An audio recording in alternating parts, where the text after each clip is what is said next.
Dave Rudabaugh was a wrestler, outlaw, and gunfighter in the Old West. Be sure to subscribe so you don't miss the next episode. Sometimes called Dirty Dave, Rudabaugh was born in Illinois in 1854. After his father died fighting in the Civil War, his family moved around the Midwest, ending up in Kansas.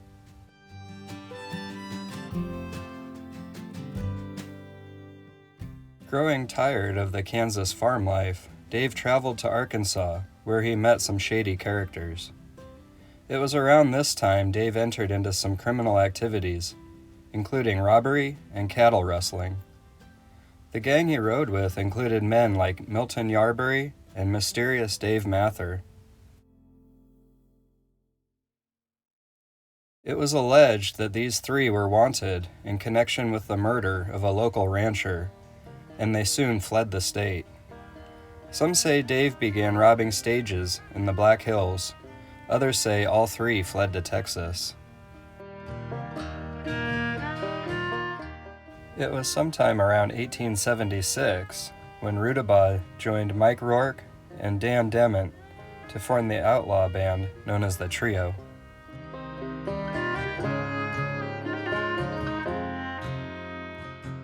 In October of that same year, Rudabaugh robbed a Santa Fe Railroad construction camp and fled south. Wyatt Earp was issued a temporary commission as Deputy U.S. Marshal, following Rudabaugh over 400 miles towards Fort Griffin, Texas. Rudabaugh arrived ahead of Earp by just a few days. When Earp arrived, he walked into the Beehive Saloon, which was owned by John Shancy, whom Earp had known since he was 21.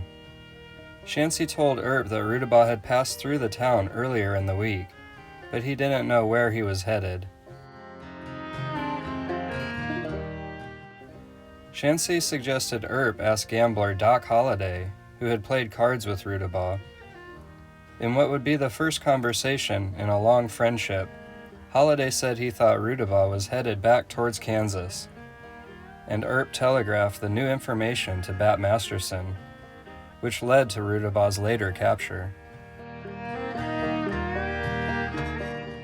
While on the run from Wyatt Earp and Bat Masterson, Rudabaugh's gang attempted their first train robbery on January 22, 1878, near Kinsley, Kansas. The robbery was a total failure, and they came away empty-handed. The next day, a posse led by Bat Masterson, and including J.J. Webb, captured Rudabaugh and fellow gang member Ed West. The remaining members of the gang were captured shortly thereafter. Rudabaugh took a deal for immunity offered by the prosecuting attorney and testified against his former gang members. Shortly after his release, Rudabaugh accepted Masterson's offer to join a group of gunfighters to fight for the Atchison, Topeka, and Santa Fe Railway in the Railroad Wars.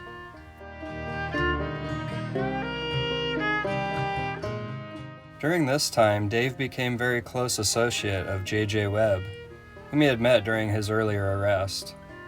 After the Railroad Wars, he and Webb traveled to the town of Las Vegas, New Mexico, where they became important members of the Dodge City Gang. This gang was a band of ruffians and gamblers who were dominating the political and economic life of the growing community. On October 14, 1879, masked men robbed a train in the Las Vegas area. The robbers made off with $2,000, 3 pistols, and all the lanterns on the train. 2 years later, when Rudabaugh was finally arrested, he would confess to participating in this robbery. In the spring of 1880, Webb was arrested for murder. Dave Rudabaugh and another gang member attempted to break him out. The attempt failed, and Rudabaugh shot and killed a deputy in the process.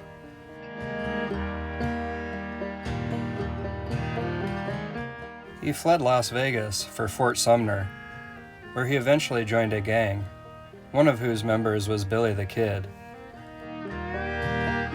Over the next several months, Bowdre participated in a shootout in White Oaks, New Mexico, and the strange incident at the Great House Ranch. On December 19, 1880, in Fort Sumner, New Mexico, the men were confronted by Garrett's posse, which had been hiding in an old hospital building. Garrett ordered the outlaws to halt and drop their weapons.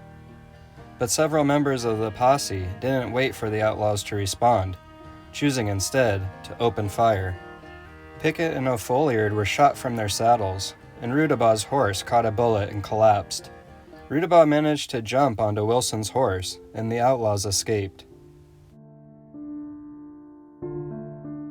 2 days before Christmas, in 1880, at Stinking Springs, a posse led by Pat Garrett captured Rudabaugh, Billy the Kid, Billy Wilson, and other members of the gang.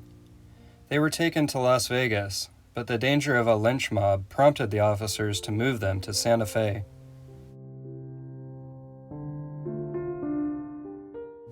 In February 1881, while in court, Rudabaugh pleaded guilty and was sentenced to 99 years in prison for several counts of mail robbery.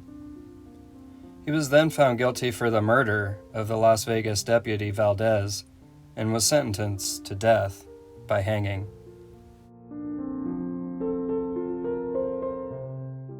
Rudabaugh was reunited with J.J. Webb in jail.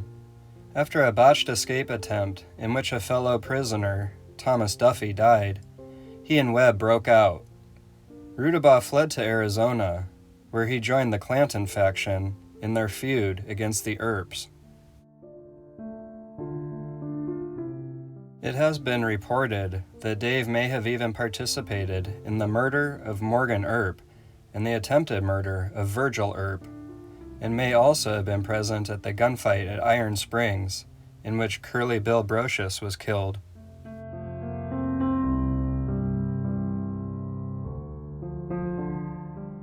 After the death of Billy Clanton and the breakup of the Clanton gang, Rudabaugh headed down to Mexico, where he worked as both a cowboy and as a wrestler.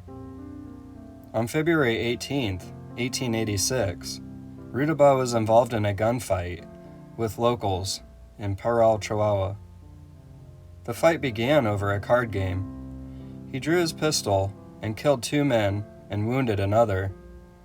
He left the saloon unharmed, but as he got outside, he was unable to find his horse. He re-entered the saloon a few minutes later, which he soon found would be his demise.